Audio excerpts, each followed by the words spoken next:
హల్లెలూయా యేసు ప్రభున్ ఎల్లరు స్తుతించుడి.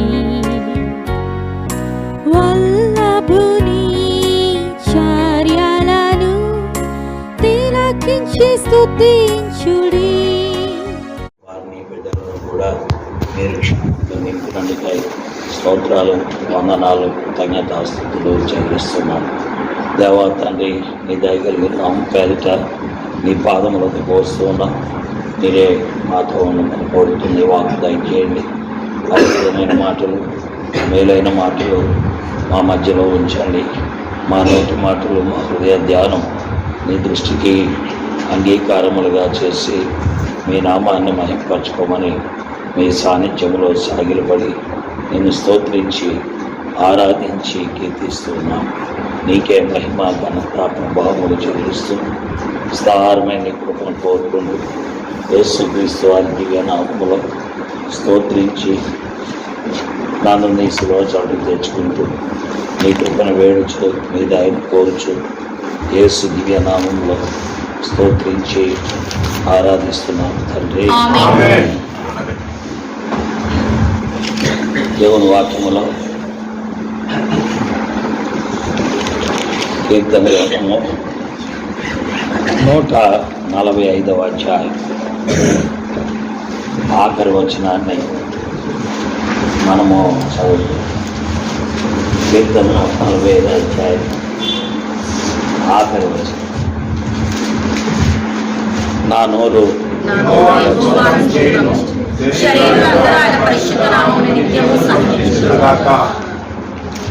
దేవుడి లేఖన భాగము దీవించి మన మధ్యలో ఆశీర్వదించుగాక.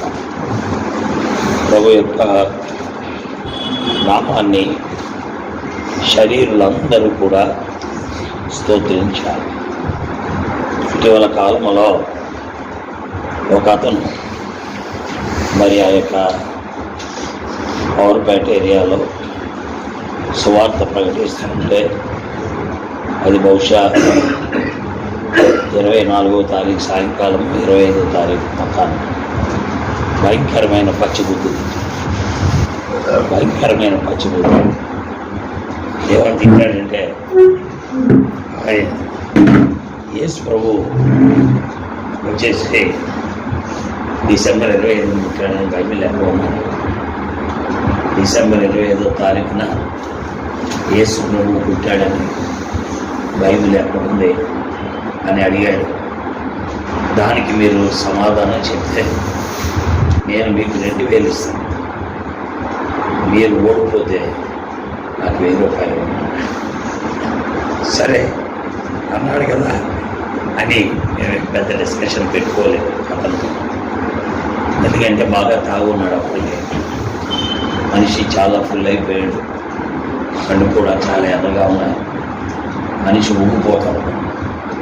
ఆ వ్యక్తి స్వార్థపడేస్తుంది. ఎందుకంటే ప్రభు నామం ద్వారా తప్ప నీకు ఈ భూమి మీద ఏమీ దొరకదు, ఆ తర్వాత పరలోక అసలు దొరకదని వాక్యం చెప్తున్నాడు. ఇలా చెప్పేటప్పుడు ఈ భవిష్యత్తు మరి ఇబ్బంది పడ్డాడేంటో తెలియదు. వచ్చి పచ్చిబుద్ధి తింటాడు. ఫిలోమోన్ గారు నన్ను కూడా ఎంతగా ఉన్నారు. మిగతా వాళ్ళంతా పుస్తకాలు పంచుతూ వేరే వేరే చోట్ల ఇస్సాకు కూడా మాట్లాడాడు. పచ్చిబుద్ధి తిట్టాను. ఇలా వాస్తవానికి యేసు ప్రభు డిసెంబర్ 25 పుట్టాడని బైబిల్ ఎక్కడా లేదు. ఆ తేదీ పెట్టిన వారు మనుషులు పెట్టారు.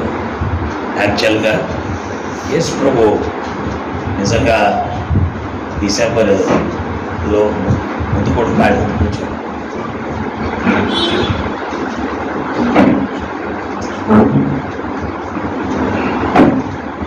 కిషోర్ ఏంటంటే పంజాబ్ పర్సన్ ఇద్దరు ముగ్గురు లేవాల్సి వస్తుంది. ఇలాగా డిసెంబర్ 25వ తారీఖు అనేది యాక్చువల్గా మనుషులు పెట్టినటువంటిది.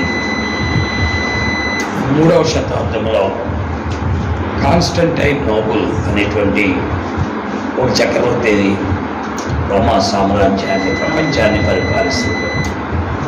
ఈ కాన్స్టంటైన్ నోబుల్ ప్రపంచాన్ని పరిపాలిస్తున్న ఈ వ్యక్తి శత్రు రాజ్యం మీదకి యుద్ధానికి వెళ్ళాలి.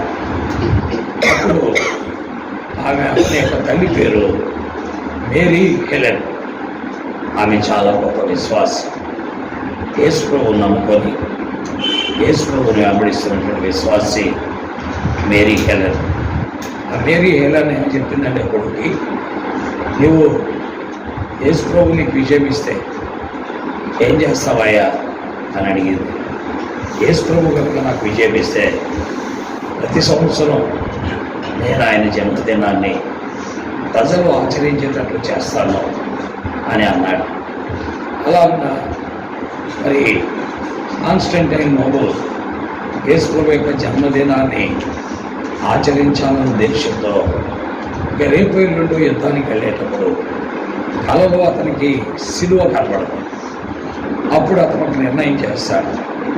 సిలువ కనబడింది కాబట్టి ఒకవేళ నిజంగా నేను యుద్ధంలో గెలిస్తే నీ జన్మదినాన్ని గొప్పగా ఆచరింపజేస్తాను అని ఆయన తీర్మానం చేసుకున్నాడు. ఆ కాలంలో ప్రతి సంవత్సరం డిసెంబర్ 24వ తారీఖున మరి ఆ తమ్ముడు అనేటువంటి ఒక దేవత ఉండేది. అంటే స్త్రీయే. ఆ స్త్రీకి ఒక కొడుకు ఉండేవాడు. వాడు నిమ్రోదు అనేటువంటి వారి కుటుంబానికి సంబంధించినవాడు బైబిల్లో. ఈ వ్యక్తి ఏం చేసేవాడంటే ప్రతి సంవత్సరం అది డిసెంబర్ 25వ తారీఖు వాడు పుట్టినరోజు. ఆ తమ్మూజు యొక్క కొడుకు యొక్క పుట్టినరోజు డిసెంబర్ 25. కాబట్టి వాడు ప్రతి సంవత్సరం డిసెంబర్ 25వ తారీఖున పుట్టినరోజు చేసుకోకముందు 24వ తారీఖు సాయంకాలం వాడు ఏం చేసేవాడంటే సింహాలతో పోరాడేవాడు. సింహాలతో యుద్ధం చేసేవాడు. అంటే ఒక రకమైనటువంటి పోరాటం. ఆ సంవత్సరం ఏం చేశాడంటే మగ సింహాలతో పోరాడకుండా ఆడసింహంతో పోరాడతాడు. అంటే మగ సింహాల కంటే ఆడసింహానికి పవర్ ఎక్కువ. పిల్లలు పెట్టినటువంటి సింహం కదా, అందుకని చాలా పవర్ఫుల్గా. ఆ పోరాటంలో ఏం చేశాడంటే ప్రతి సంవత్సరం మగసింహంతో పోరాడి గెలిచేవాడు. ఆ డిసెంబర్ 24వ తారీఖు రాత్రి వాడు చచ్చిపోయాడు. వాడు ఈ ఆడసింహంతో పోరాడి చనిపోయాడు. ఈ కాన్స్టంటైన్ నోబుల్ కూడా ఏమైందంటే అప్పుడు మరి వీడు జన్మదినాన్ని వాడి సింహాన్ని ఓడించిన తర్వాత ప్రతి డిసెంబర్ 25వ తారీఖున వీడి యొక్క జన్మదినాన్ని చాలా గొప్పగా జరిపేవాడు ఆ కాలంలో. అప్పుడు కాన్స్టంటైన్ నోబుల్కి యుద్ధంలో విజయం వచ్చాక అతను ఏం చేశాడంటే ఇక లాభం లేదు, ఇది కంప్లీట్గా స్మాష్ చేయాలి అని చెప్పి ప్రపంచానికి ఒక అనౌన్స్మెంట్ ఇచ్చాడు. ఏంటి ఆ అనౌన్స్మెంట్ అంటే డిసెంబర్ 25వ తారీఖున ఇక మీదట వాడు చచ్చిపోయాడు కాబట్టి వాడికి ఒక పుట్టినరోజు లేదు. ఆ తేదీనే యేసుక్రీస్తు యొక్క జన్మదినాన్ని ఆచరించాలి అని 3వ శతాబ్దంలో ఈ నోబుల్ అనేటువంటి ఆయన పెట్టారు. అప్పటి నుండి ఈ డిసెంబర్ 25వ తారీఖు క్రీస్తు జన్మదినముగా ఉన్నది. వాస్తవానికి క్రీస్తు ఆ రోజు పుట్టలేదు, డిసెంబర్ 25వ తారీఖున పుట్టలేదు. అందుకనే తేదీకి మాత్రం విలువ లేదు. ఒకవేళ ఇక్కడ కూర్చున్న మీలో ఎవరైనా తేదీకి విలువ ఇచ్చి డిసెంబర్ 24 వచ్చేస్తాను కంగారు పడిపోయి ఇంకా నేను బట్టలు కొనుక్కోలేదు, ఇంకా నేను కొత్త బట్టలు ధరించుకోలేదని ఆవేశపడుతున్నారు అనుకోండి, అది నా బుద్ధి ఎంత అవుతుందని ఈ సాయంకాలం మీకు తెలియజేస్తాను. ఎందుకంటే తేదీకి విలువ లేదు. అయితే ఒకటి, యేసు ప్రభు మాత్రం ఈ భూమి మీదకి వచ్చింది 100కి 1000 పాళ్ళు కరెక్ట్. ఎందుకు అనంటే యేసు ప్రభు ఈ భూమి మీదకి వచ్చాడని దానికి రుజువులు కొన్ని ఉన్నాయి. అందులో మొట్టమొదటి రుజువు ఏంటంటే ఆయన పుట్టిన దినాన్ని నుండే క్యాలెండర్ ప్రారంభించబడింది. కాబట్టి క్యాలెండర్లో మనము బ్యాంక్కి వెళ్ళి డేట్ వేస్తున్నాం అంటే ఖచ్చితంగా క్రీస్తు జన్మదినాన్ని మనం ఒప్పుకుంటున్నట్లే. ఎందుకంటే క్యాలెండర్ అనేటువంటిది క్రీస్తు జన్మదినం నుండే ప్రారంభించబడింది. రాధా మనోహర్ దాస్ అనే ఒక అతను అన్నాడు, క్రీస్తు డిసెంబర్ 25న పుట్టాడని ఎవడో తెలిసాడు అన్నాడు. అప్పుడు మరొక దేవుని సేవకుడు రాధా మనోహర్ దాస్కి సవాల్ వేసినాడు. మీరు ఎప్పుడు పుట్టారని అడిగారు. మీరు ఎప్పుడు పుట్టారని అడిగితే రాధా మనోహర్ దాస్ అన్నాడు, నేను ఫలానా తేదీని పుట్టాను అన్నాడు. మరి ఆ తేదీ ఎక్కడి నుంచి వచ్చింది అన్నాడు. అంటే నాకు తెలియదు అన్నాడు. యేసు ప్రభు పుట్టినప్పటి నుండే వచ్చింది బాబు. కాబట్టి నీ పుట్టిక దినము నీకు లేదు అంటే యేసు ప్రభు పుట్టలేదని అర్థం. కాబట్టి భూమి మీదకి యేసు ప్రభు వచ్చింది 100% కరెక్ట్. 100% దాన్ని మనం ఒప్పుకోవాల్సిందే. ఏ వ్యక్తి అయినా ఒప్పుకోకపోతే వాడు బుద్ధిహీనుడే. అలాగని చెప్పి డిసెంబర్ 25వ తారీఖున పుట్టాడని మాత్రం నేను మాత్రం ఒప్పుకోట్లా. క్రీస్తు ఈ భూలోకంలోకి వచ్చింది మాత్రం వాస్తవం. కాబట్టి ఆయన పుట్టిన తేదీ నుండే క్యాలెండర్ ప్రారంభించాడు. అలాగైతే యాక్చువల్గా యేసు ప్రభు పుట్టిన తేదీ జనవరి 1వ తారీఖు అవ్వాలి. మరి అందు నిమిత్తమే కాబోలు దేవజనుడు భక్సింగ్ గారు ఏం చేశారంటే 31వ తారీఖు వాక్సినేషన్ సర్వీస్ పెట్టి 1వ తారీఖుగా కార్యాలు ప్రారంభించారు. వాళ్ళు దైవజనులు కాబట్టి, దేవుని కొరకు బతికినోడు కాబట్టి, దేవుడే వాళ్ళకు ప్రాముఖ్యం కాబట్టి వాడు ఈ డిసెంబర్ 25కి పెద్దగా విలువలేదు. కానీ 31st నైట్ వాచ్మెన్ సర్వీస్ పెట్టి ఫస్ట్కి వారు ఏం చేస్తూ వచ్చారు, విలువిస్తూ వచ్చారు. ఇది మొదటిది. అనగా యేసు ప్రభు ఈ భూమి మీదకి వచ్చాడనే దాని రుజువు క్యాలెండర్ భూమి మీద ఏం చేయబడింది, ప్రారంభించబడింది. ఇలా రెండవది, యేసు ప్రభు ఈ భూమి మీదకి వచ్చాడనే దాని రుజువు ఏంటంటే ప్రభు అయిన యేసు క్రీస్తు వారి చరిత్రను 2 భాగాలుగా విభజించారు. Before Christ, after Christ. కాబట్టి క్రీస్తు ఈ భూమి మీదకి వచ్చినది అంటే Christ is the divider of history. ప్రపంచ చరిత్రను 2 భాగాలుగా విభాగించిన వాడు ఎవరంటే ప్రభు అయిన యేసు క్రీస్తు వారు. అందుకే క్రీస్తుకు పూర్వము, క్రీస్తు తర్వాత అని మనం చదువుతూ ఉంటాం. అంటే బిఫోర్ క్రైస్ట్, ఆఫ్టర్ క్రైస్ట్ అని మనం చూస్తూ ఉంటాం. కాబట్టి పిల్లారా, మనం గమనిస్తుంటే చరిత్రను బట్టి ప్రభు అయిన యేసు క్రీస్తు వారు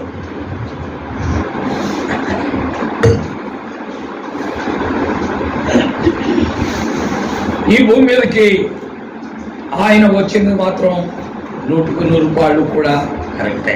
అయితే కెనడీ గారు మీరు ఒక్కరు ఒప్పుకోనంత మాత్రాన మరి దాదాపు ప్రపంచంలో ఎన్నో ఖండాల వారు డిసెంబర్ 25 చేస్తున్నారు కదా అని మీరు అంటారు. నేను దాన్ని తప్పను. అది వారు నిర్ణయించుకున్నారు, అలా జరుగుతున్నది. ఏదేమన్నప్పటికీ ఏదో ఒక రోజు పుట్టినరోజు అనేది చెయ్యాలి. కాబట్టి వారు డిసెంబర్ 25వ తారీఖున ఉత్సవాలు జరుపుతున్నారు. మనము కూడా అంతే కదా. మనం పుట్టింది ఒకవేళ ఏ జనవరి 20 అనుకోండి, ఆ రోజు మనకు ఖాళీ లేదనుకోండి 21వ తారీఖుని జరుపుకుంటాం, దానిలో తప్పు లేదు. లేదా 19వ తారీఖుని జరుపుకుంటాం. అలాగా ఈ ప్రభు అయిన యేసు క్రీస్తు వారి యొక్క జన్మదినాన్ని డిసెంబర్ 25వ తారీఖున వారు జరుపుతూ ఉన్నారు. దేవుని వాక్యంలో 145వ కీర్తన ఆఖరి వచనం మనం చదువుతుంటే, నా నోరు యెహోవాను స్తోత్రము చేయును. ఈ ప్రపంచంలో శరీరులందరూ కూడా యేసు ప్రభు నామాన్ని ఆరాధించవలసిందే. ఎందుకని ఆయన నమ్మిన వారు, ఆయన నమ్మని వారు అందరూ కూడా యేసు క్రీస్తు ప్రభు వారి యొక్క నామాన్ని ఆరాధించాలి. దేవుని వాక్యములో మనం చూస్తున్నట్లయితే ప్రభు యేసు క్రీస్తు వారు ఈ భూమి మీదకి వచ్చిన దినమున దేవుని వాక్యములో మనం గమనిస్తూ ఉన్నాం. అది లూకా సువార్త 2వ అధ్యాయము 9-10 వచనాల్లో మనం చూస్తున్నట్లయితే, ఆ దేశంలో కొందరు గొర్రెల కాపర్లు పొలములో తమ మందను కాచుకొని చూడగా ప్రభు దూత వారి వద్దకు వచ్చి, భయపడకము, ఇదిగో ప్రజలందరికీ కలగబోవు శుభవర్తమానం అని ఒక దేవదూత పరలోకము నుండి భూలోకానికి పంపబడి మానవ జాతికి మొట్టమొదట శుభవర్తమానం ప్రకటించిన వాడు ఏ సేవకుడు, బోధకుడు ప్రకటించక ముందు మొదట ప్రకటించిన వాడు ఎవరంటే ప్రభు అయిన యేసు క్రీస్తు. పిల్లరా, ప్రభు అయిన యేసు క్రీస్తు వారి చేతిలో సమస్తము ఉన్నది. అందుకే దేవుని వాక్యంలో ప్రభు అయిన యేసు క్రీస్తు వారు అందరికీ చెందినవాడు, అందరికీ కావలసిన వాడని లేఖనాల్లో మనం చూస్తూ ఉన్నాం. ఆయన సర్వాధికారి అయినటువంటి దేవుడు. అందుకే దైవజనుడైన అపోస్తులైనటువంటి పౌలు రోమాపత్రిక 9వ అధ్యాయం 5వ వచనములో ఆయన ఏమంటూ ఉన్నా అంటే, ఇతరులు మీరు వారు శరీరమును బట్టి క్రీస్తు వీరిలో పుట్టను గాని ఈయన సర్వాధికారి అయిన దేవుడు నిరంతరము స్తోత్రాలుడైన యేసు క్రీస్తు వారు సర్వాధికారి అయినటువంటి దేవుడు. అంటే ఈజ్ అన్ ఆల్మైటీ గాడ్, అంటే సర్వశక్తి కలిగినటువంటి దేవుడు, సర్వాధికారం కలిగినటువంటి దేవుడు. యేసు క్రీస్తు ప్రభువుకి అనేకమైన వాటిపైన అధికారం ఉన్నది. మొట్టమొదటిది సృష్టి పైన ఆయనకి అధికారం ఉన్నది. అందుకే ఆయన గాలి నిమ్మళించమన్నాడు, సముద్రమా ఆగిపోమన్నాడు, తుఫాను నిమ్మళించమన్నాడు. అంటే తుఫాను ఆయనకు భయపడింది, సముద్రం ఆయనకు భయపడింది, గాలి ఆయనకి ఏమైంది?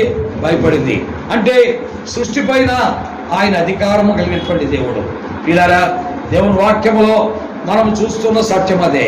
అంతేకాదు ప్రభువైన యేసు క్రీస్తు వారికి సృష్టి పైన అధికారం మాత్రమే కాదు, ఇంకా దేవుని వాక్యములో అనేకమైన వాటిపైన ఆయనకు అధికారం ఉంది.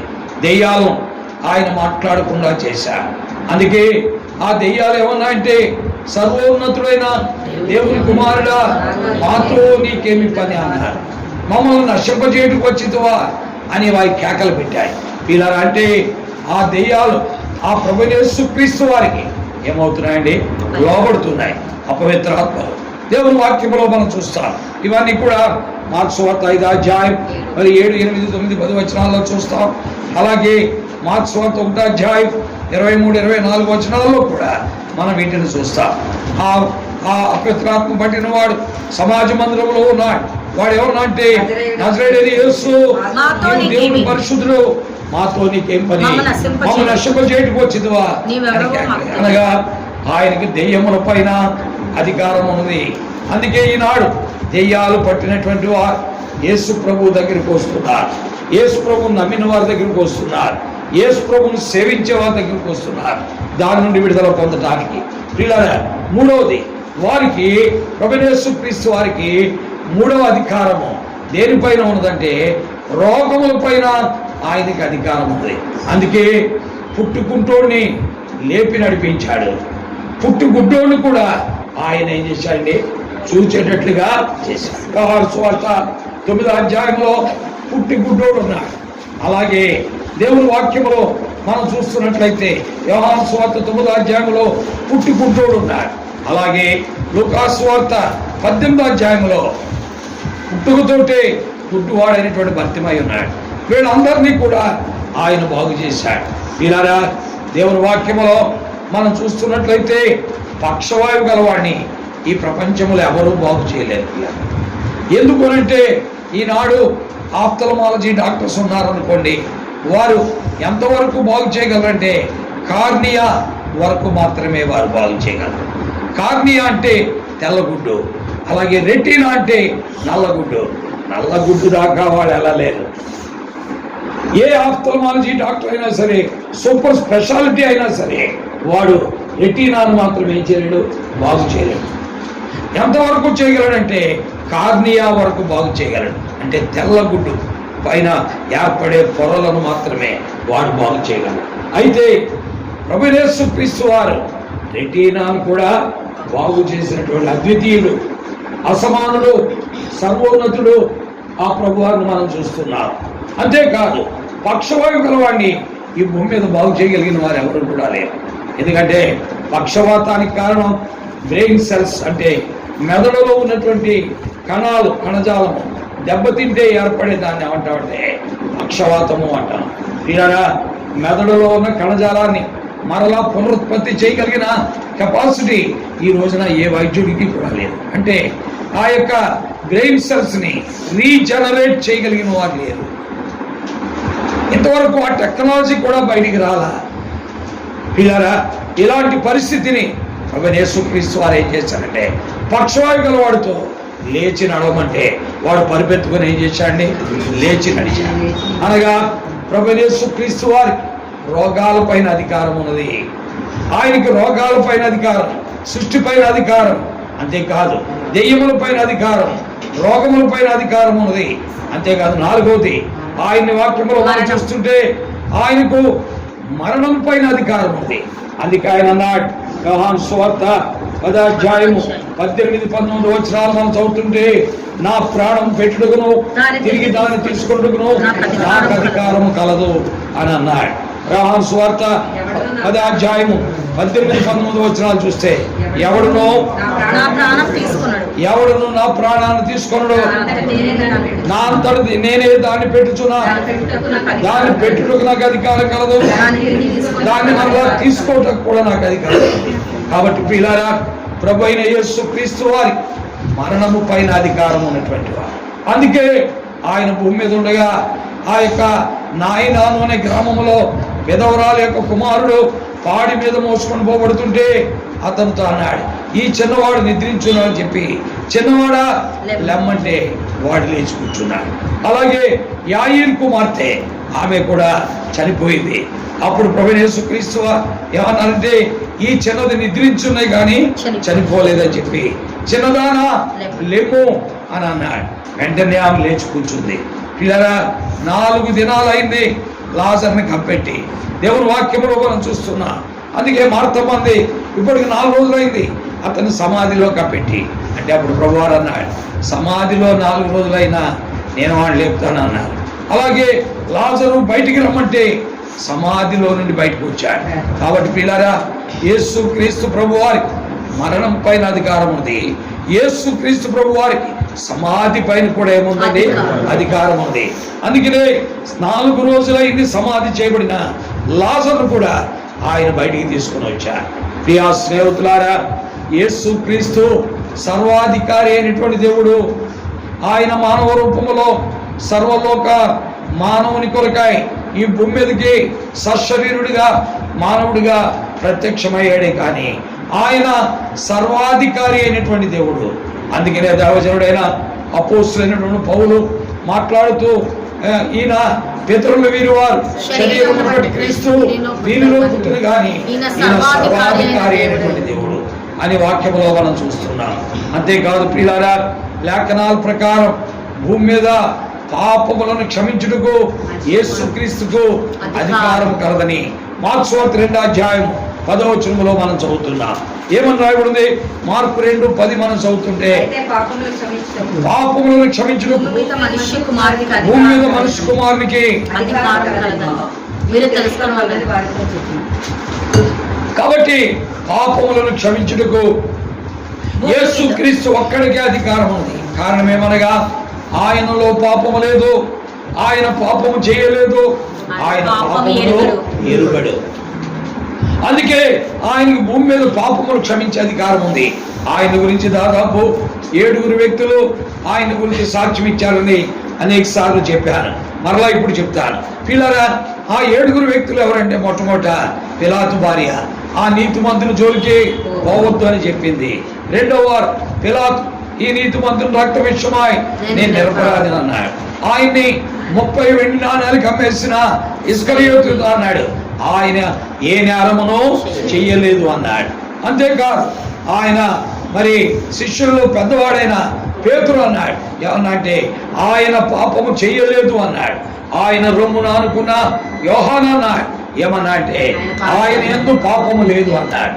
అంతేకాదు వీళ్ళ అపోస్తలుడైన పౌలు ఆయన ద్వేషించాడు, హింసించాడు, ఆయన నమ్మిన వారిని ఈడ్చుకొచ్చాడు, వాడిని బెదిరించాడు, హత్య చేశాడు.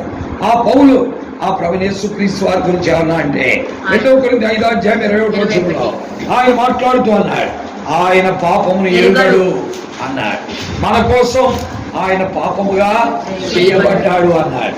ప్రియా స్నేహితులారా, యేసుక్రీస్తు ఇలాగున 6 వ్యక్తుల చేత ఆయన పాపము లేనివాడు అని రుజువు చేయబడ్డాడు. 7వ వ్యక్తి ఎవరంటే, ఆయన కుడివైపున ఒక దొంగను, ఎడవైపున మరొక దొంగను, 2 దొంగలను ఆయనతో పాటు సిలువ వేశారు. పిల్లరా, అందులో ఎడవైపున దొంగ అన్నాడు, ఏమన్నా అంటే నీవు క్రీస్తు అయితే నిన్ను నువ్వు రక్షించుకుని మమ్మల్ని కూడా రక్షించమన్నాడు. అప్పుడు కుడివైపున దొంగ అన్నాడు, ఏమన్నంటే మనకైతే అంటే నీవు నేను కలిసి కొంపలను దోచాం, మనుషుల్ని కూనీకోలు చేశాం, అనేక మందిని చంపాం, అనేక మందిని హత్య చేశాం, మనకైతే ఇది న్యాయమే అని చెప్పి అక్కడ ఒక స్టేట్మెంట్ ఇచ్చా. ఏమనంటే ఆయన యందు ఏ తప్పిదమును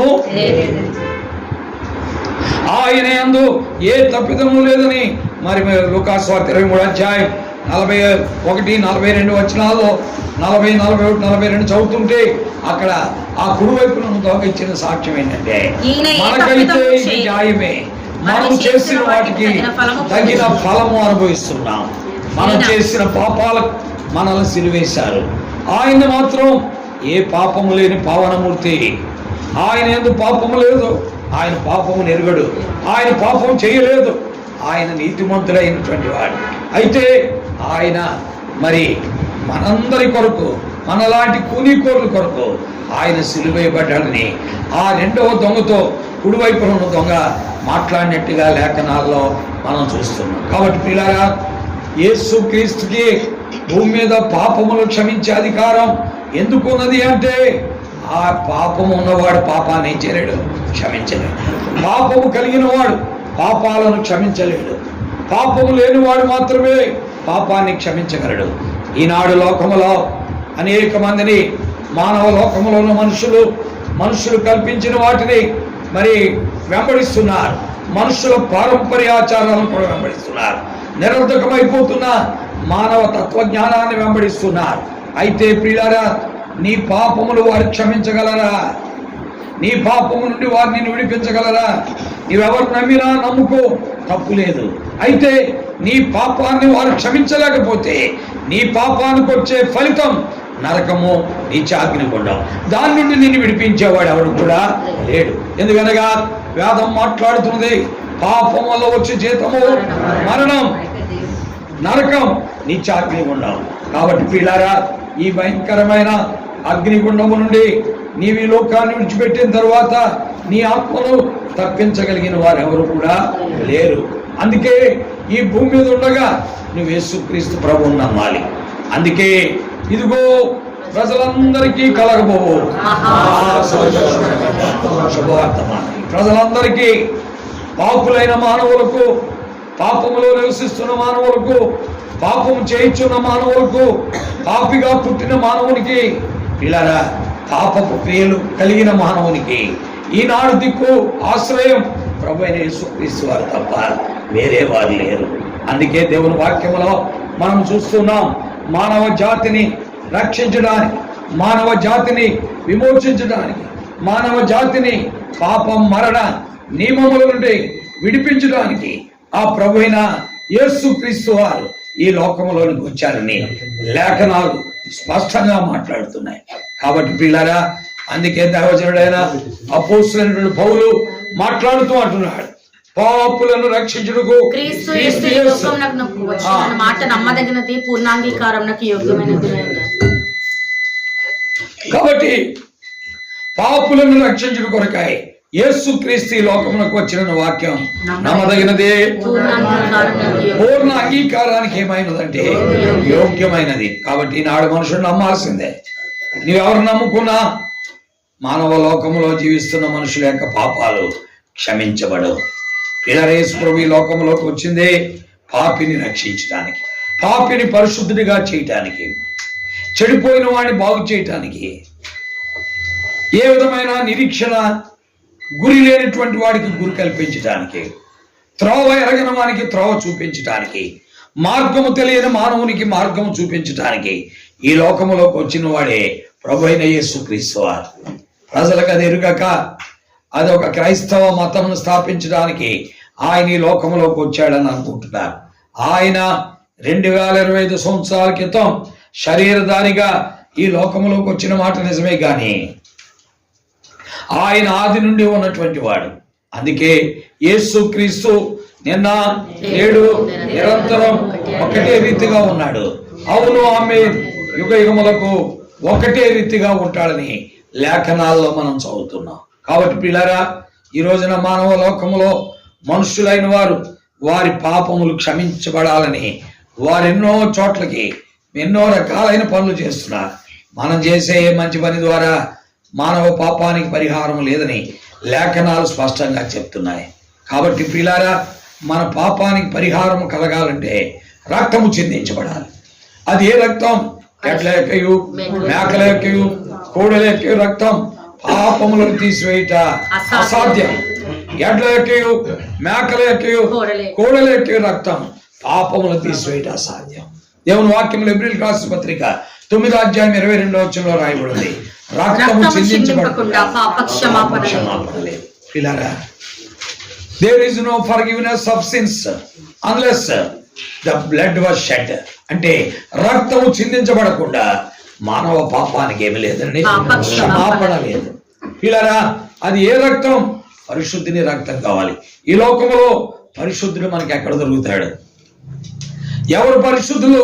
వాక్యము చెప్తుంది, నీతిమంతుడు లేడు, ఒక్కడు కూడా లేడు, అందరూ త్రోవ తప్పి ఏకంగా పనికి మాలిన వారయ్యారని లేఖనాలు స్పష్టంగా మాట్లాడుతున్నాయి. ప్రియా స్నేహితులారా, చేరువచ్చినటువంటి బిడ్డలారా, మన జీవితాల్లో మనకు క్షేమాన్ని కలుగు చేయడానికే ప్రభువైన యేసుక్రీస్తు వారు ఈ లోకంలోనికి వచ్చారు. అనగా ఒక వ్యక్తిని మార్పు చెందించడానికి వచ్చిన వాడు ఆయన. యేసు ప్రభు 3 రకాలైన స్వస్థతలు చేస్తారు. 3 రకాలైన స్వస్థతలు యేసుక్రీస్తు ప్రభు వారు చేస్తారు. మొదటిది శారీరకమైన స్వస్థత, రెండవది మానసిక స్వస్థత, మూడవది ఆత్మీయమైనటువంటి స్వస్థత. ఈ 3 చేయగలిగిన వాడు ప్రభు అయిన యేసుక్రీస్తు వారు ఒక్కడే. ప్రియులారా, అందుకనే శారీరక స్వస్థతలు అనేక మందికి చేశాడు. వాళ్ళు కుంటోళ్ళు అయితే లేపాడు, గుడ్డోళ్ళు అయితే చూచేటట్లు చేశాడు, మోగోళ్ళు అయితే మాట్లాడేట్టు చేశారు, చెవిటోళ్ళు అయితే వినేటట్లు చేశారు, అలాగే పక్షవాయుగల వాడిని ఏం చేశారు? నడిపించారు. ఇవన్నీ కూడా శారీరక స్వస్థతలు. యేసుక్రీస్తు ప్రభువారు శారీరక స్వస్థతలు చేయగలిగిన సమర్థుడు. ఆయనకు అసాధ్యమైంది ఏదీ లేదు. వాక్యములో రాయబడిన మాటలు మనం చూస్తున్నాం, నేను సర్వ శరీరులకు దేవుడును, నాకు అసాధ్యమైనది ఏదైనా ఉన్నదా అని పలికాడు. ఇలా రెండవది మానసిక స్వస్థత, అంటే మెంటల్లీ రిటార్టెడ్ ఫెలోస్ ని స్వస్థపరచగలిగిన వాడు ప్రభువైన యేసుక్రీస్తు వారు ఒక్కడే. అందుకనే ఆ శానదయం పట్టినోడు గుడ్డోడు కాదు, ఆ శానదయం పట్టినోడు కుంటోడు కాదు, ఆ శానదయం పట్టినోడు పక్షవాయు గలవాడు కూడా కాదు. ఆ శానదయం పట్టినోడు మానసిక వ్యాధి కలిగినటువంటి వాడు. దెయ్యాలు వాడి యొక్క మనస్సును ఏం చేస్తాయండి? చెరపట్టాయి. అందువల్ల వాడు ఇంట్లో ఉండకుండా సమాధుల్లో వాసం చేస్తూ ఉండేవాడు. ఎవడును వాడిని ఏం చేయలేకపోయారు? సాధుపరచలేకపోయారు. తల్లిదండ్రులు చేయలేకపోయారు, అన్నదమ్ములు చేయలేకపోయారు, బంధువులు చేయలేకపోయారు. చివరికి పోలీస్ డిపార్ట్మెంట్ వాళ్ళకి రిపోర్ట్ ఇచ్చినట్టున్నారు, ఎస్పీ డిఎస్పీ డిఐజీలకి. ఆ డిఐజీలు వస్తే వాళ్ళ మొక్క మీద కొట్టేవాడు. ఆ దెబ్బతోటి వాళ్ళు కూడా భయపడి అతన్ని ఏం చేయలేకపోయేవాళ్ళు? సాధుపరచ. ఇవన్నీ కూడా బైబిల్లో లేవు, కానీ మనం ఊహించవచ్చు. ఎందుకంటే ఎవడును వాడిని సాధుపరచలేకపోయాడు అంటే అర్థం ఏంటి? తల్లిదండ్రులు ఉన్నారు, అన్నదమ్ములు ఉన్నారు, బంధువులు ఉన్నారు, అక్కచెల్లెండ్రులు ఉన్నారు, అదే సమయంలో సమాజం ఉంది. అంతేకాకుండా వీళ్ళందరూ చేయలేని పని చేసేవాళ్ళు లా అండ్ ఆర్డర్ ఉంది. వీళ్ళందరూ చేయలేని పని ఏంటంటే లా అండ్ ఆర్డర్, దాన్ని పోలీస్ డిపార్ట్మెంట్ అంటాం. వాళ్ళు కూడా చేయలేకపోయారు. అందుకనే వీటన్నిటినీ కలెక్ట్ చేసి పరిశుద్ధాత్ముడు ఒక మాటలో చెప్పేశాడు. ఏమన్నా అంటే ఎవడునూ వారిని సాధుపరచలేకపోయాడు. వీటన్నిటిని ఒకదాని తర్వాత ఒకటి చెప్పలా. ఎవడునూ వాడిని సాధుపరచలేకపోయాడు. అయితే వాడు స్వస్థచిత్తుడై బట్టలు కట్టుకొని యేసు పాదముల మీద కూర్చొని బోధ వింటాడు. పిల్లరా, ఎంత అద్భుతమైన మార్పు తేగలిగినటువంటి వాడు యేసుక్రీస్తు ఒక్కడే. ఆయన తప్ప ఎవరు కూడా ఈ పనులు చేయలేరు. కాబట్టి శారీరక స్వస్థత ఇచ్చేవాడు యేసు ప్రభువే, మానసిక స్వస్థత ఇచ్చేవాడు కూడా యేసు ప్రభువే. ఇక మూడోది అదేంటంటే ఆత్మీయమైన స్వస్థత. ఇది అన్నిటికంటే విలువైనది. శారీరక స్వస్థత అనేటువంటిది మరలా జబ్బు తగ్గి జబ్బు రావచ్చు. మానసిక స్వస్థత తాత్కాలికమైనది, శారీరక స్వస్థత తాత్కాలికమైనది. ఆత్మీయమైన స్వస్థత చూసారా, అది శాశ్వతమైనది. అది ఎలాంటిదండి? శాశ్వతం. It is permanent. దాన్ని ఎవరు మార్చలేరు. అందుకనే బైబిల్ గ్రంథంలో మనం చూస్తాం, నా యందు మీరున్నారు, మీ యందు నేనున్నాను. కాబట్టి ప్రియులారా, ఆత్మీయమైన స్వస్థత ఇవ్వగలిగిన వాడు ప్రభువైన యేసుక్రీస్తు వారు. ఈ ఆత్మీయమైన స్వస్థత ఇవ్వడానికే ఆయన శిలువకి ఎక్కారు. యేసు ప్రభు చనిపోయిన వాళ్ళు లేపినోడిని, చనిపోయిన వాళ్ళందరినీ లేపాడు కదా. ఆయన ఎందుకు సిలువకి ఎక్కాడు అని మన దాస్ గారు అడుగుతూ ఉంటాడు. 3 మేకుల మీద వేలాడేటని మన దాస్ గారు అంటూ ఉంటాడు. ఆయన ఏమంటా అండి, మనోహర్ దాస్ అన్న అతను ఏమంటా అంటే 3 మేకుల మీద వేలాడినోడు దేవుడు అవుతాడా అని అంటా ఉంటాడు. పిల్లరా, 3 మేకుల మీద వేలాడకపోతే దాస్ గారికి ఏమి లేదు, పున్నామి నరకం నుండి తప్పించబడలేడు. అంటే పుట్టుకతోటి నరకానికి పాత్రుడైన మానవ జాతిని తప్పించాలంటే ఖచ్చితంగా యేసుక్రీస్తు ప్రభువారు ఆ 3 మేకుల మీద వేలాడాలి. అందుకనే దైవ వాక్యములో మనం అందరం చదువుతున్న రీతిగా మన అతిక్రమ క్రియల కొరకు ఆయన గాయపరచబడ్డాడు, మన దోషముల కొరకు ఆయన నలుగొట్టబడ్డాడు, మనకు రావాల్సిన శిక్ష ఆయన మీద పడింది, ఆయన పొందిన దెబ్బల చేత మనకి ఈ రోజున మానసిక స్వస్థత వచ్చింది, ఆత్మీయమైన స్వస్థత వచ్చింది. ప్రియమైన దేవుని బిడ్డలారా, మన ఆత్మలో శుద్ధి అయినాయి క్రీస్తు సిలువకి ఎక్కడం ద్వారానే ఈ రోజున మానవ జాతికి ఆత్మీయమైన స్వస్థత కలుగుతుంది. పిల్లరా, ఈ విషయాన్ని ప్రజలు ఎరుగక ఆయన క్రైస్తవ మతాన్ని స్థాపించడానికి ఈ భూమి మీదకి వచ్చాడని అనుకుంటున్నారు. ఆయన క్రైస్తవ మతాన్ని స్థాపించాలంటే పిల్లరా, ఆయన ఆదిలోనే మరి ఒకవేళ ఆదాం పుట్టినప్పుడే మతాన్ని ప్రారంభించి ఉండేవాడు. కానీ ఆయన అలాగ చేయలేదు. అనేక మతాలను తీసుకొచ్చి ఇందులో కలుపుకోవాలనేటువంటి ప్రయత్నం కూడా ఆయనకి లేదు, అవసరం లేదు. పిల్లరా, యేసు ప్రభు చేసే పరిచర్య అంతా కూడా ఆత్మకు సంబంధించింది. అది దేనికి సంబంధించింది? ఆత్మకు సంబంధించి. ఒక వ్యక్తిని ఆకర్షించేటప్పుడు మొట్టమొదటి భౌతిక స్వస్థత చేస్తాడు, వాడికి విశ్వాసం కలుగుద్ది, వాడు వచ్చి కూర్చుంటాడు. కూర్చున్న తర్వాత వాడు వినటం వల్ల వాడికి ఏం కలుగుతుంది? విశ్వాసం కలుగుతుంది. అది క్రీస్తుని కూర్చున్న వాక్యం వల్ల. కాబట్టి మొట్టమొదటి వచ్చింది భౌతికమైన స్వస్థత కొరకు. క్రమక్రమంగా వాడు దేవుని వాక్యం వినే కొలది వాడు ఏమైపోతాడంటే ఆత్మీయమైన స్వస్థతల గురించి వాడు ఏం చేస్తాడంటే, ఇదిగో నీళ్లు నాకు బాప్తిసం ఇచ్చుటకు ఆటంకమేమని ఆ నపుంసకుడు అడిగినట్టుగా అడుగుతాడు. ఎందుకంటే నపుంసకుడు కాన్స్టెంట్ గా ఆ యొక్క యెరూషలేములో దేవాలయానికి వెళుతుంటే వాక్యం వింటూ ఉండేవాడు. పిల్లరా, ఆ వాక్యం అతనిలో విశ్వాసాన్ని కలుగజేసింది. ఇంకా అతనిలో పరిపూర్ణమైన మార్పు రాలేదు. అప్పుడు ప్రభు అయిన యేసుక్రీస్తు వారు ఏం చెప్పారంటే, ఫిలిప్పుతో మాట్లాడేమన్నారంటే, బాబు నీవు అదిగో కందాకే కింద మరి మంత్రి అయినటువంటి అతడు మా రథం మీద వెళ్తున్నాడు, నువ్వు పరిగెత్తుకుని వెళ్ళి అతని రథం మీద కూర్చొని నువ్వు అతనికి సువార్త ప్రకటించాలని చెప్పాడు. అప్పుడు అపోస్తలుల కార్యాలు 8వ అధ్యాయం 35వ వచనంలో ఫిలిప్పు పరుగుని వెళ్ళి రథం ఎక్కి అతడు ప్రవక్త అయిన యెషయా గ్రంథం చదువుతున్నాడు. అతడు ప్రవక్త అయిన యెషయా గ్రంథం చదువుతుంటే అప్పుడు ఫిలిప్పు అడిగాడు ఎవరిని? ఈ యొక్క మరి ఆ నపుంసకుడు అడిగాడు ఫిలిప్పుని. ఏమని అడిగాడంటే, ఇది ఆయన గురించి చెప్పుకున్నాడా ప్రవక్త, లేక వేరే వాళ్ళ గురించి చెప్తున్నాడా అని అడిగాడు. అప్పుడు ఫిలిప్పు ఆ సారాంశాన్ని లేక వాక్యాన్ని అనుసరించి యేసుక్రీస్తు సువార్త అతనికి ఏం చేశాడండి? ప్రకటించాడని స్పష్టంగా మన అపోస్తలుల కార్యాలు 8వ అధ్యాయము 35వ వచనంలో చదవండి. అందుకు ఫిలిప్పు నోరు తెరచి ఆ లేఖనమును అనుసరించి అతనికి యేసును గూర్చిన సువార్త ప్రకటించాడు. పిల్లరా, మొట్టమొదట ఒక భౌతికమైన అక్కరతో ప్రభు ఆకర్షిస్తాడు. ఏ యొక్క శారీరక మరి స్వస్థతో, లేక కుటుంబంలో ఒక మేలో, లేక ఏదో ఒక ఉద్యోగమో, లేకపోతే ఏదో ఒక ప్రమోషనో, లేక ఏదో ఒక ఉపకారమో దేవుడు చేసి మొట్టమొదట ఆకర్షిస్తాడు. ఆకర్షించిన తర్వాత అతనిలో వాక్యం వినే కొలది ఏం కలుగు చేస్తాడండి? విశ్వాసాన్ని కలుగు చేస్తాడు.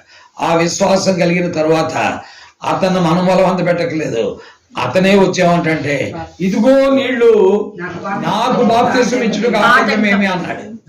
అప్పుడు ఫిలిప్పు అతను ఇద్దరు నీటిలో దిగారు. అతనికి ఏమి ఇచ్చాడు?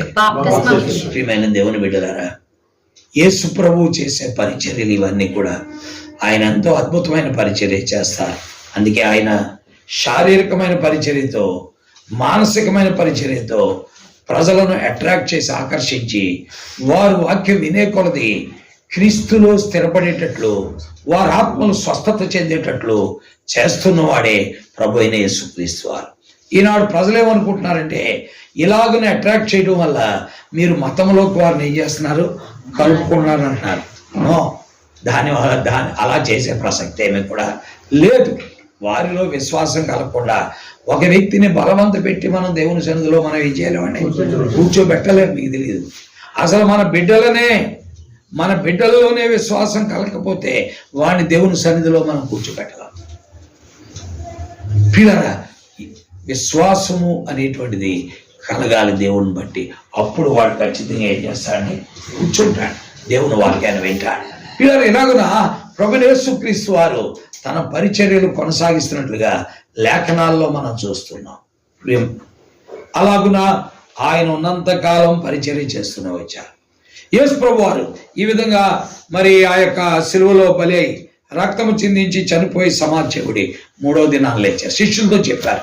ఏమని చెప్పారంటే, నేను వెళ్ళే స్థలములో మీరు ఉండాలి, నేనుండే స్థలములో మీరు ఉండాలి. ఏదో ఈ భూమి మీద ఉండటానికి నేను మిమ్మల్ని రక్షించలా, ఈ భూమి మీద కాలం గడపడానికి మిమ్మల్ని రక్షించలా, ఈ భూమి మీద మీరు ఉద్యోగాలు చేసుకోవడానికి, ఇళ్ళు కట్టుకోవడానికి, పెద్ద పెద్ద మేడమిద్దులు కట్టుకోవడానికి, లేక ఎంతో విలాసవంతమైన జీవితాన్ని ఈ భూమి మీద అనుభవించడానికి నేను సిలువకి ఎక్కలేదు, సిలువలో బలవలేదు, సిలువలో శిక్ష అనుభవించలేదు, సిలువలో రక్తం చిందించలేదు. ఈ భూమిని విడిచాక మీరు యుగేగాలు నాతో ఏం చేయాలి, ఉండాలి. అంటే నేనుండే స్థలములో మీరు కూడా ఉండాలి. అలా ఉండాలంటే యేసుక్రీస్తు రక్తములో మనం ఏం చేయబడాలంటే కడగబడాలి. క్రీస్తు రక్తములో కడగబడకుండా దేవునితో మనకేముండదు సంబంధం. అందుకనే ఎఫెసీ 2:13 ఒక మాట చెప్పాడు. ఏమన్నా అంటే దేవుని వాక్యములు అపోస్తలుడైన పౌలు మాట్లాడుతూ ఆ యొక్క ఎఫెసీలతో మాట్లాడితే మునుపు దూరస్తులైన మీరు దేవుడు లేనటువంటి వ్యక్తులు, దేవుడు అంటే ఎవరో ఎరిగినటువంటి వ్యక్తులు, వాగ్దాన నిబంధనలు లేనటువంటి వారు, పరజనులు, పరదేశులు, ఇలాంటి బ్రతుకు కలిగిన దూరస్తులైన మిమ్మలను ఇప్పుడు క్రీస్తు యేసునందు క్రీస్తు రక్తము వలన సమీపస్తులుగా చేశారు. కాబట్టి పిల్లరా, మనందరము ప్రభువైన యేసు క్రీస్తు వారికి దూరస్తులమే. ఆయన్ని మనం అందరం కూడా ఎరగనటువంటి వారు. అయితే ఆ సిలువలో క్రీస్తు చిందించిన ఆ రక్తం మనల్ని కడుపుడు ద్వారా ఈ రోజున మనం దేవుడికి ఏమైపోయాం, అందుకనే విగ్రహారాధికులైన ఆ యొక్క ఎఫెసీలతో అపోస్తలుడైన పౌలు చెప్తున్నాడు, మునుపు మీరు దూరస్తులు, ఎందుకంటే మీకు అసలు దేవుడే లేడు. మీకు దేవుడు ఏమనుకున్నారంటే ఆర్తిమీ దేవు అనుకున్నారు. ఆర్తిమీ దేవు అనేటువంటి దాన్ని పూజిస్తూ ఉన్నారు. అసలు దేవుడు ఎవరో మీరు ఎరగరు. రెండవది, ఆ దేమేత్రి అనే కంసాలి వెండి గుడులు కట్టిస్తుంటే ఇక అదే దేవుడు అని చెప్పేసి ఏం చేశాడు, ఊరూరా తిరుగుతూ డప్పులు కొట్టుకుంటూ జాతరలు చేశారు. ఎవరికే? ఆర్తిమీ. ఆ ఆర్తిమీ మహాదేవ్ ఏం చేస్తుంటే 4 అని ఇలా బయట పెట్టి ఒక ఫోటో పెట్టారు. ఇలా 4 ఇలా పెట్టి ఒక ఫోటో పెట్టారు. వీళ్ళు ఏం చేస్తారంటే ఏదో ఇంటికి తిరిగితే డబ్బులు వేస్తారు కదా, ఈ డబ్బులు కొట్టేవాడు కొట్టుకోవడం పోవటం. ఇలాగ మీరు చేశారు. మీరు దేవుడికి సమీపస్తులు కాదు, పనికి మాలిన పనులు చేసినటువంటి వ్యక్తులు మీరు. అయితే క్రీస్తు ప్రేమ, క్రీస్తు యొక్క ఆ దయ ఈ భూమి మీదకు వచ్చి మానవ రూపంలో మీ కొరకై సిలువలో బలైపోయింది, రక్తము చిందించింది. కనుక మునుపు దూరస్తులైన మీరు ఇప్పుడు క్రీస్తు యేసునందు క్రీస్తు రక్తం వలన మీరేమైపోయారు, సమీపస్తులైపోయారు. పిల్లరా, ప్రభువైన యేసుక్రీస్తు వారు అలాగున మనలను సమీపస్తులుగా చేస్తున్నాడు. అలాగున మనం క్రీస్తులోకి వస్తున్నాం. అలా వచ్చినటువంటి వారు అందరినీ దేవుని వాక్యములు ఏమంటున్నాడంటే మీరు క్రీస్తు శరీరంలో అవయవాలు అయి ఉన్నారు అని చెప్తున్నాడు. అదే మనం ఎఫెసీయులకు రాసిన పత్రిక దేవుని వాక్యములో మరి 4వ అధ్యాయము మనం 18వ వచనం చదువుతుంటే 17వ వచనం చదువుతుంటే దానిపై ఆయన శిరస్సై ఉన్నాడు, ఆయన నుండి సర్వ శరీరము చక్కగా అమర్చబడి తనలోనున్న ప్రతి అవయము తన ఆయన శిరస్సై ఉండి ఈ రోజున క్రీస్తు రక్తంలో కడగబడిన వారందరినీ అవయవాలుగా చేస్తున్నాడు. ఎవరండి? ప్రభువైన యేసుక్రీస్తు. అలాగున్న అవయవాలుగా చేసి వారిని ప్రభు కొరకు ఆయుధపరుస్తున్నాడు. అందుకనే మనం పాడే పాటలో ఒక పాట అదే, భక్తుల సంగమే ప్రభుని శరీరము ఆందాయన తన మహిమనుని పోను ఆందాయన తన పూర్ణతని పోను. కాబట్టి భక్తుల సంఘమే క్రీస్తు శరీరం. భక్తుల సంఘం ఏమైందండి? రేపొద్దున ప్రభువైన యేసు క్రీస్తు వారు వచ్చేది వాళ్ళ కొరకే, వాళ్ళ కొరకే. వాళ్ళంతా కూడా ప్రభువైన యేసు క్రీస్తు వారు రేపు నుండి వస్తున్నారు. ఎందుకంటే నేనుండే స్థలంలో మీరు కూడా ఏం చేయాలి? ఉండాల్సిందే. నేనుండే స్థలంలో మీరు ఉండాలి, నాతో మీరు యుగయుగాలు ఉండాలి. ఆయన ఖచ్చితంగా వచ్చి తీరుతాడు. వచ్చినప్పుడు మనల్ని అక్కడ తీసుకెళ్తాడు. ఈ లోకంలో మనం మంచి మంచి ఉద్యోగాలు చేస్తాం, మంచి మంచి మరి పరిస్థితులు కలిగి ఉంటాం, ధనధాన్యాదులు కలిగి ఉంటాం. ఇవన్నీ తాత్కాలికం. ఇక్కడ మనం అనుభవించడానికే కానీ ఇవి మనకు శాశ్వతమైనవి మాత్రము రావు. దేవుడు ఇస్తున్నటువంటివి ఇవన్నీ ఎవరికంటే మనం తక్కువ. ఎందుకంటే ప్రభు వాగ్దానం చేశాడు. ఏమని వాగ్దానం చేశాడంటే నేను మిమ్మల్ని తలగానే ఉంచుతాను కానీ తోకగా ఉంచనని వాగ్దానం చేశాడు. అందుకొరకు మనల్ని హెచ్చిస్తాడు దేవుడు ఈ భూమి మీద. అయితే ఆ హెచ్చించబడిన స్థితి మనకు శాశ్వతం మాత్రము కాదు. అది తాత్కాలికమే, అది తాత్కాలికమే. అందుకే అపోస్తలుడైన పౌలు మాట్లాడుతూ మనకి హెబ్రీయులకు రాసిన పత్రిక 13వ అధ్యాయం 14వ వచనంలో చెప్పాడు. ఏమనంటే నిలవరమైనది మనకెక్కడ లేదు, నిలవరమైనది మనకెక్కడ లేదు, ఉండబో దాని కొరకై మనం ఏం చేస్తున్నాం. కాబట్టి ఈ రోజున ఈ భూమి మీద మనకి ఎన్నో ఇస్తున్నాడు, ఎన్నో సంగతులు దేవుడు ఇస్తున్నాడు. అవి మనకి అనుభవించడానికి వదిలేయటానికి తప్ప అంటే హోటల్ లాంటిది అది. చూడండి, రెస్టారెంట్లో దిగుతాం. మన మేము అదేంటి ఎంకేఎస్ రాజు గారి కొడుకు మరి యాక్సిడెంట్లో చనిపోయినప్పుడు సిల్వెస్టర్ ఒక రూమ్ తీసాడు అక్కడ దగ్గరలో. ఆ రూమ్లోనే సిల్వెస్టర్ను పిల్లలు అందరూ పడుకున్నారు. ఎంకేఎస్ నేను అప్పుడే వచ్చా, సిల్వెస్టర్ ఫోన్ చేస్తే అప్పుడు అన్నాడు, మీరు పలానా చోట ఉండండి, నేను వచ్చి తీసుకెళ్ళిపోతాను అన్నాడు. వచ్చాడు, తీసుకెళ్ళాడు, ఆ హోటల్లో పెట్టాడు. మేము ఆ హోటల్లో ఉదయం నుండి దాదాపు 4 దాకా ఉన్నాం, 5 దాకా. అది మనకు పర్మనెంటా? కానీ అనుభవించాం. బాత్రూములు అనుభవించాం, అక్కడ ఉండేటువంటి మంచి బెడ్డలు వేశాడు, అనుభవించాం, అన్నిటినీ అనుభవించాం. కానీ తాత్కాలికం. మళ్ళీ అక్కడి నుంచి బయలుదేరి మనం ఇచ్చేసాం బయటికి. పిల్లరా, ఈ లోకంలో మనం అనుభవించడానికి దేవుడు మనకి ఎన్నో ఇస్తాడు. ఎందుకంటే మనకి జ్ఞానం ఇచ్చిన వాడు ఆయనే కదా. ఆ జ్ఞానంతో మనం వీటన్నిటినీ సమకూర్చుకో. అయితే అవన్నీ తాత్కాలికం, శాశ్వతం ప్రభు ఒక్కడే. ఎవరండి? ప్రభు ఒక్కడే. అందుకే ఆయన వాక్యంలో చెప్పాడు, హెబ్రీ 13:14లో నిలవరమైనది మనకి ఎక్కడ లేదు, దాని కొరకై మనం ఏం చేస్తున్నాం? ఎదురు చూస్తున్నాం. ఇక్కడ మనకి ఏది పర్మనెంట్ ప్లేస్ లేదు. పర్మనెంట్ ప్లేస్ మనకి ఎక్కడ ఉందంటే ప్రభు దగ్గరే. నేను వచ్చింది కూడా ఈ భూమి మీదకి ఎందుకంటే మిమ్మల్ని అక్కడికి తీసుకెళ్ళడానికి వచ్చింది. ఎందుకంటే మీరు ఇక్కడికి వచ్చిన తర్వాత అక్కడికి వచ్చే దారి మీరు మర్చిపోయారు. మీరు భూమి మీదకి వచ్చిన తర్వాత అక్కడికి వచ్చే దారి మీరు ఏమైపోయారు? మర్చిపోయారు. అందుకే హెబ్రీ 11:15లో ఒక మాట రాయబడింది, వారు ఏ దేశం నుండి వచ్చి ఆ దేశం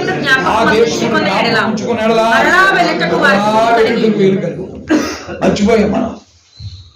మనం మర్చిపోయాం కాబట్టి దాన్ని జ్ఞాపకం చేయడానికి యేసు ప్రభువు ఈ లోకంలోకి వచ్చారు. వచ్చేమన్నారు, నేనే మార్గం, నేనే సత్యం, అక్కడికి రావటానికి నేనే. నన్ను పట్టుకొని మీరు ఉన్నారంటే అక్కడికి మీరు వస్తారు, లేకపోతే మీరు రాలేరు అని యేసు ప్రభు వారు స్పష్టంగా మనతో మాట్లాడారు. 33 సంవత్సరాలు యేసు ప్రభుతో ఉన్న తోమ ప్రభువారు 14వ అధ్యాయంలో ఏమని చెప్పంటే, నేను వెళ్ళిపోవచ్చున్నాను, నేను వెళ్ళి స్థలం సిద్ధపరిచినాడా, నేను ఉండే స్థలంలో మీరు ఉండలాగినా నేను మరలా వస్తానని చెప్తే తోమాకు భయం వేసి అడిగాడు, అయ్యా మీరు వెళ్తున్నారు కరెక్టే, నాకు ఆ దారి ఎలా తెలుస్తుందని అడిగాడు. అంటే తోమాకి ఇంకా అర్థం కాలేదు దారి ప్రభు అయిన యేసుక్రీస్తు వారని. 3.5 సంవత్సరాలు ప్రభుతో ఉన్నాడు, 3.5 సంవత్సరాలు ప్రభుతో తిరిగాడు. ఆయన శిష్యుల్లో ఒక శిష్యుడు 12 మందిలో అతనికి అర్థం కాల. అందుకే 14వ అధ్యాయం 5వ వచనం అన్నాడు, అందుకు తోమా ప్రభువా ఎక్కడికి వెళ్ళొచ్చున్నావో మాకు తెలియదే, ఆ మార్గం ఎలాగో తెలియనని ఆయన అడుగుగా, అయ్యా నేనుండే స్థలానికి మిమ్మల్ని తీసుకెళ్ళడానికి ఈ లోకంలోకి వచ్చాను బాబు, కానీ నువ్వు అడుగుతున్నా ఆ స్థలం మాకు తెలియదే, అక్కడికి మేము ఎలా రావాలని. బాబు పిల్లరా, యేసు ప్రభుతో 3.5 సంవత్సరాలు తిరిగినప్పుడు ఎలాంటి ప్రశ్న వేశాడంటే ఎలా ఉంటుందో ఆలోచించాడు. అంటే తన జీవితంలో ఇంకా ప్రభువుని పరిపూర్ణంగా అవగాహనలోకి ఏం చేయలేదు, రాలేదు. పిల్లరా, అప్పుడు ప్రభు వారు అన్నాడు, ఏమన్నాడు? 6వ వచనంలో చెప్పాడు, యేసు నేనే మార్గం సత్యం జీవం, నా ద్వారా తప్ప ఎవరు తండ్రి యొద్దకు రాడు. నేనుండే స్థలంలోకి మీరు రావాలంటే నేనే మార్గం. నేనుండే స్థలములో మీరు ఉండాలంటే నేనే మార్గం. నేనుండే స్థలములో మీరు నివసించాలంటే మార్గం నేనే. కాబట్టి నన్ను మీరు వెంబడించండి ప్రియులారా. కాబట్టి ఆ ప్రభువుని మనం అనుదినం ఏం చేయాలండి? పట్టుకొనే ఉండాలి. ఈ రోజున మన జీవితంలో ప్రతి పరిస్థితికి మనకు సరిపోయినటువంటి దేవుడు ఎవరు? ఆయన. అందుకనే మనకి ఏదైనా కొద్దు ఉందనుకోండి ఆయనకే చెప్పుకోవాలి, మన లోటు ఉందనుకోండి ఆయనకే చెప్పుకోవాలి. ఇక మనం అంతకు మించి ఎవరికి చెప్పడానికి లేదు. ఎందుకంటే ఈ భూమి మీద ప్రతి అవసరత కొరకు మనం ఎవరికి చెప్పాలండి? మన మీద మనం ఆధారపడినా అది తీర్చబడదు, మనుషుల మీద ఆధారపడినా అది తీర్చబడదు. పరిపూర్ణమైన విశ్వాసంతో ప్రభు పైన మనం ఏం చేయాలి? అందుకే 118వ కీర్తన 8వ వచనంలో చెప్పాడు, మనుషులను ఆయన ఆశ్రయించడమే, రాజులను నమ్ముకున్నట్టు కంటే యెహోవాను ఆశ్రయించడమే. కాబట్టి పిల్లరా, మనము నమ్ముకోకూడదు, మనుషుల్ని నమ్మకూడదు, రాజుల్ని నమ్మకూడదు. పరిపూర్ణంగా ఎవరు నమ్మాలి? యేసు ప్రభువుని నమ్మాలి. మార్నింగ్లో ఒక ఆమంది, అయ్యా మీరు బడేటి చండీ దగ్గరికి వెళ్తే ఓ 10,000 ఇస్తాడు కదా, మార్నింగ్లో మందిరం కడుతున్నారు కదా. అలాగే అంబికా కృష్ణ దగ్గరికి వెళ్తే ఒక 20,000 ఇస్తాడు కదా, 30 ఒక 50,000. అలాగే ఆళ్ళ నాన్న దగ్గరికి వెళ్తే అతను కూడా ఒక 50,000 ఇస్తాడు కదా అని అందరిలో అతను వెళ్ళక్కర్లేదా? మాటిమడి దేవుడు ఇస్తాడు. వాళ్ళ మీద మనం ఆధారపడక్కర్లేదు. వాళ్ళ రాజులను మనం నమ్ముకోవాలి పని లేదు, మనుషులను కూడా మనం నమ్ముకోవాలి పని లేదు. దేవుడే చేస్తాడు. కనిపెట్టాలి, వెయిట్ చేయాలి. కాబట్టి పిల్లరా, ప్రభువుని వెంబడించేటప్పుడు దేవుడి పైన మనం ఏం చేయాలండి? పరిపూర్ణంగా ఆధారపడాలి, పరిపూర్ణంగా ఆయన నమ్ముకోవాలి. యేసు ప్రభువుని ఆ యొక్క పెళ్లికి పిలిచారు. ఎక్కడ? యోహాను సువార్త 2వ అధ్యాయంలో యేసు ప్రభువుని పెళ్లికి పిలిచారు. కానీ యేసు ప్రభు మీద వారు ఆధారపడలేదు. వారి సొంత ప్రయత్నాల మీద ఎక్కువగా ఆధారపడ్డారు, వారి సొంత ఆలోచన మీద ఎక్కువ ఆధారపడ్డారు. వారు రాత్రంతా కూర్చుని రాక్షసం తయారు చేశారు.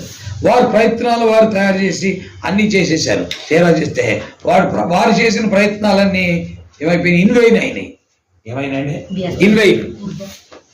They became useless. సడన్ గా ఏమైపోయిందంటే పెళ్లిలో ద్రాక్షరసం అయిపోయింది. కాబట్టి మన ప్రయత్నాలు కాదు, మనం ప్రభువుకు చెప్పాలి, ప్రభువా నా జీవితాన్ని తీర్చిదిద్దేవాడు నీవే, నన్ను పుట్టించినోడు నీవే, నన్ను ఇంత వయసు వరకు తీసుకొచ్చినోడు నీవే, నాకు విద్యా బుద్ధులు నేర్పించిన వాడు నీవే, నన్ను సెటిల్ చేసి చక్కటి స్థితిలో ఉంచగలిగిన వాడు కూడా నీవే, నీకు అసాధ్యమైంది ఏది కూడా లేదు అని ఆ ప్రభుకి మన హృదయం విప్పి ఆ ప్రభుకి మనం ఏం చేయాలండి? చెప్పాలి. దేవుడు చేస్తాడు. అందుకే ఆమె చెప్పింది. ఎవరామె? వాళ్ళందరూ చెప్పట్లేదు. ఎవరూ చెప్పకుండా ఉంటే అక్కడున్న లోటు గురించి ఒక ఆమె చెప్పింది. ఎవరామె? మరియమ్మ ఏమో చెప్పిందంటే, అయ్యా ద్రాక్షరసం అయిపోయింది బాబు అని చెప్పింది. అప్పుడు ప్రభు వారు అన్నాడు, అమ్మా నా సమయం ఇంకా పిల్లరా. దేవుని సమయం వచ్చే వరకు కొన్ని ఇబ్బందులు మనం ఎదుర్కొనగా తప్పదు. ఆయన సమయం వచ్చినప్పుడు దేవుడు మనల్ని హెచ్చిస్తాడు. అందుకనే బైబిల్లో పేతురు రాసిన 1వ పత్రిక 5వ అధ్యాయం 6-7 వచనాలు ఏమని రాబడింది? తగిన కాలమందు దేవుడు మిమ్మల్ని హెచ్చించినట్టు ఆయన బలిష్టమైన చేతి క్రింద దేన మనస్కులైనడు. పేతురు రాసిన 1వ పత్రిక 5వ అధ్యాయము 6-7 వచనాల్లో మనం చూస్తాం. దేవుడు తగిన సమయమందు మిమ్మల్ని హెచ్చించినట్టు ఆయన బలిష్టమైన చేతి క్రింద దీన మనస్కులైనడు. నా సమయం ఇంకా రాలేదు అన్నాడు అంటే ఆయన తప్పకుండా అద్భుతం చేయబోతున్నాడు. ఆయన తప్పకుండా ఆశ్చర్యకారం చేయబోతున్నాడు. ఆయన తప్పకుండా మన జీవితంలో ఏదో ఒక అద్భుతమైనటువంటి కార్యాన్ని త్వరలో చేయబోతున్నాడు అని మనం ఆయనపై విశ్వసించాలి. అందుకే ఆమె అన్నాడు, అమ్మా నా సమయానికి రాలేదన్నాడు. ఆ తర్వాత పరిచారకులను పిలిచాడు. పరిచారకులు పిలిచి ఆ 6 రాతిపాన్లు నీళ్ళతో నింపండి బాబు అన్నాడు. పిల్లరా ఎంత టైం పడుతుంది? రాతిపాన్లు కడగాలి, ఆ దిగుడు బావిలోకి దిగి 6 రాతిపాన్లు నీళ్ళతో నింపాలి. It takes long time. 1 నిమిషాలు అవుతుంది, 1 నిమిషాలు అవ్వదు. మన డాక్టర్ గారి దగ్గర పేషెంట్ తీసుకెళ్తాం, ఆ పేషెంట్ ఇలా పడిపోయి ఉంటాడు. చూడండి చూడండి అని డాక్టర్ గారు డాక్టర్ గారు ఏం చేస్తుండే అవుట్ ఇటు ఇలా తిరుగుతూ ఉంటాడు. పేషెంట్ నేను చూడ, నువ్వేం కంగారు పెట్టేస్తా. ఆయనకు తెలుసు ఏం చేయాలనేది. పిల్లరా అలాగా 6 రాతిపాన్లు కడిగించి దాన్ని నీళ్ళతో నింపి, ఆ నీళ్ళతో నింపిన తర్వాత వాళ్ళు వచ్చి నింపామని చెప్తే ఇప్పుడు ముంచి బిందు ప్రధాన దగ్గరికి. పిల్లరా దేవుడు చేసే పనులు ఒక్కొక్కసారి కొద్దిగా సమయం తీసుకోవచ్చు. It may take for some time, but don't hurry and don't hesitate. God will definitely do wonders. దేవుడు తప్పకుండా సహాయం చేస్తాడు. ఆయనకు అసాధ్యమైంది ఏది కూడా లేదు. దేవుడు తప్పకుండా అద్భుతాలు చేయగలిగినటువంటి సమర్థుడు. కాబట్టి కొన్నిసార్లు కొంత సమయం పడుతుంది, కొంత సమయం పడుతుంది. చాలాసార్లు మనం అనుకుంటాం డిగ్రీలు అయిపోయినాయి, ఎంటెక్ అయిపోయింది, బీటెక్ అయిపోయింది, ఎన్నో అయిపోయినాయి, మనకేం జరగట్లేదు అని మనం ఫీల్ అవుతూ ఉంటాం. దేవుడు మనం జ్ఞాపకం చేసుకోవట్లేదు అని దేవుడిని కూడా అనుమానిస్తూ ఉంటాం. అయితే అలా అనుమానించక్కర్లా. దేవుడు తప్పకుండా మనల్ని విడిచిపెట్టేవాడు మాత్రం కాదు. ఆయన అన్నాడు, నేను నిన్ను విలువను ఎన్నడను ఎడబాయను. కాబట్టి విశ్వాసంతో ఆయన తట్టు మనం చూడాలి. కాబట్టి some times it may take some time, but God will not forget you. And one day or other definitely God can do wonder. He can do అంటే God can do undo things.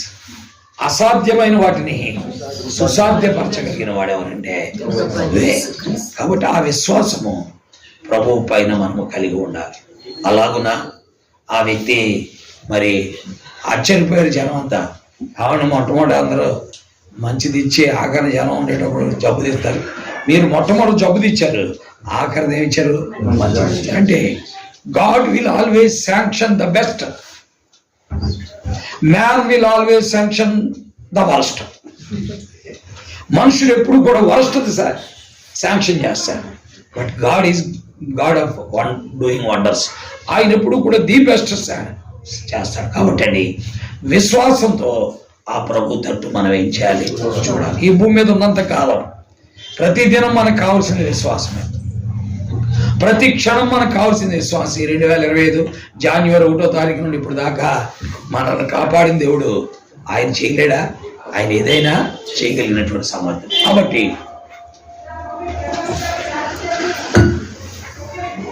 అలాంటి విశ్వాసంతో ప్రభు తట్టు చూస్తూ ప్రభువుకు మనం ఏం చేయాలంటే అప్పగించుకోవాల్సిన వారు.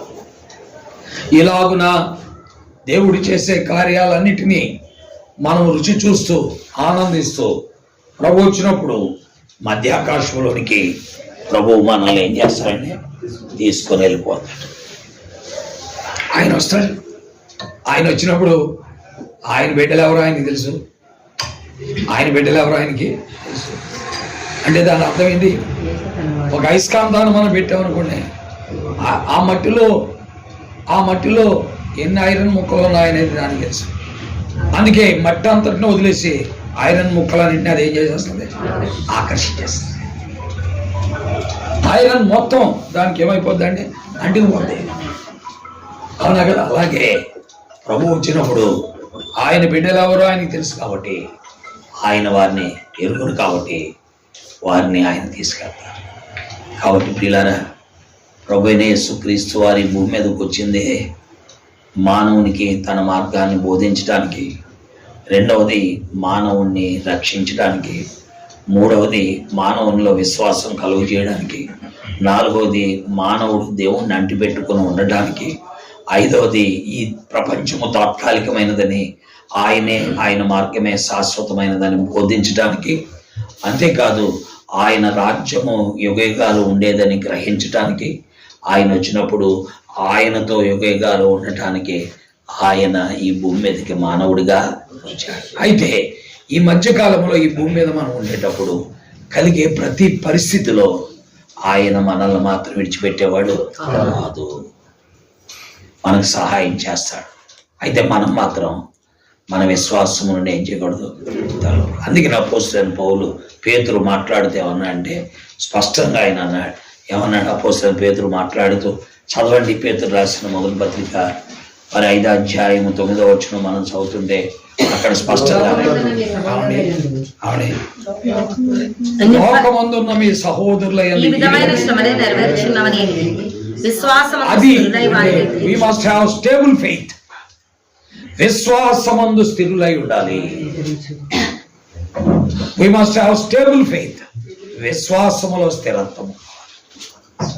ఇలా ఈ భూమి మీద మనం ఈ ప్రయాణంలో మనకు కావాల్సింది ఏంటంటే విశ్వాసములో స్థిరత్వం. విశ్వాసములో మనకి ఏమి ఉండాలండి? స్థిరత్వం ఉండాలి. ఈ విశ్వాసములో స్థిరత్వం అనుకుంటే దేవుడు మనల్ని ఆశీర్వదిస్తాడు. అలాగే 14వ అధ్యాయం 22వ వచనంలో అపోస్తుల కార్యాల్లో పౌలు మాట్లాడుతూ అన్నాడు.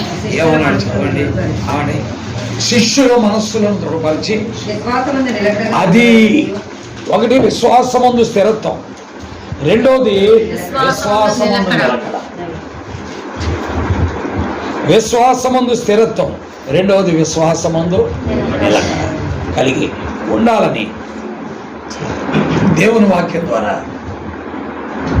స్పష్టంగా మనం చూస్తాం. కాబట్టి ఈ ప్రయాణంలో మనం ఒక్కొక్కసారి మనకేం జరగట్లేదని అలజడి చెందకుండా విశ్వాసములు దేవుని యందు నమ్మికలో తప్పిపోకుండా దానిలో మనం ఎలా ఉండాలి?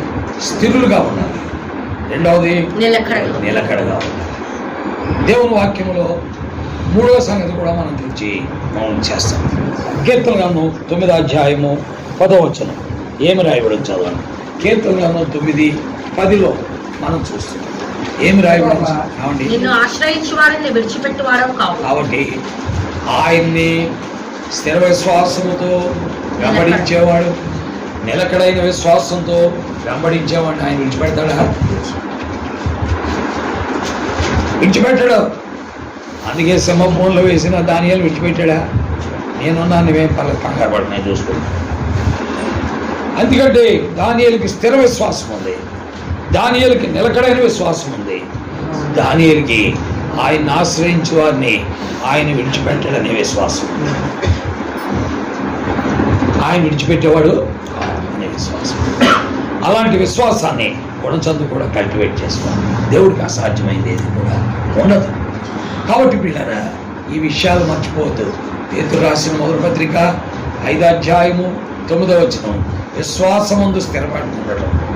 రెండవది దేవుని వాక్యంలో మరి అపోస్తలుల 14వ అధ్యాయం 22వ వచనంలో విశ్వాసమందు నిలకడగా.